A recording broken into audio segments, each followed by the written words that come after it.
injurié une ministre italienne légitimement élue, d'origine congolaise, et l'injurié en la traitant devant une mission extrêmement, des choses incroyables. Ça m'a profondément choqué. Je l'ai rencontré au mois de mai en Belgique, en lui disant nous allons nous mobiliser, organiser quelque chose un peu avant les élections, et il faut absolument préparer un texte. Et puis pendant l'été, les attaques racistes ont continué de manière pire encore. Je l'ai appelé pendant les vacances en lui disant là maintenant il faut le faire tout de suite en septembre.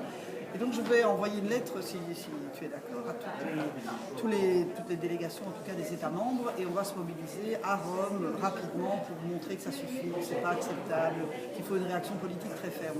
On s'attendait objectivement à avoir 2-3 États membres courageux qui avaient trouvé le temps dans les 3 semaines de venir.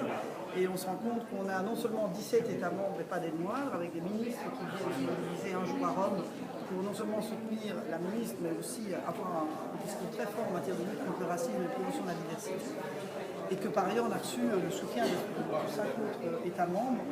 Et que dès lors, il y a là quelque chose qui se passe. Enfin, c'est la première fois qu'on mobilise de manière très informelle, sans grande préparation diplomatique qui prenne des heures. Et ici, on a envoyé une proposition de déclaration qui n'a vraiment pas été remise en question alors que les termes sont forts, alors qu'on propose un pacte pour la diversité dans les mois qui viennent.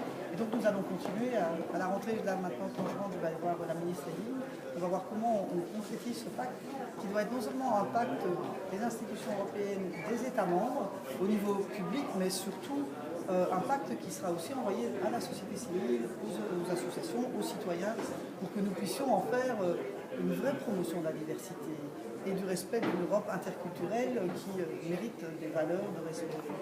Et donc la réaction du gouvernement, enfin le ministre grec était des propos très forts, donc ça reflète l'état d'esprit de tous les Européens. Il y a une inquiétude que en réalité ce populisme ça se traduise aussi dans les élections l'année prochaine. On le voit dans tous les pays européens. En France, dans d'autres pays, en Grèce, il y a des montées de partis d'extrême droite qui s'assument clairement comme l'extrême droite.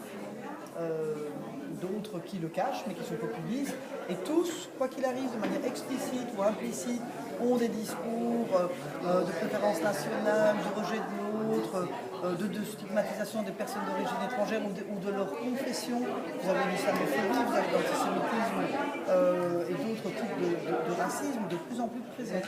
Et nous devons réagir. Et on sait qu'en le faisant, ça ne plaît pas à tout le monde, mais si nous-mêmes, à la tête de nos différents pays au niveau européen, nous ne le faisons pas, qui va le faire? Et qui va oser faire des contre-discours? On est dans le simplisme et on a des médias qui relaxent. C'est tellement facile de penser que les musulmans sont des extrémistes, pas facile de penser que voilà, quand on est d'origine africaine, on vient faire des liens avec la criminalité. À un moment, il faut dire stop. C'est pas ça l'Europe qu'on veut construire. Donc c'est le sens d'aujourd'hui, dire stop.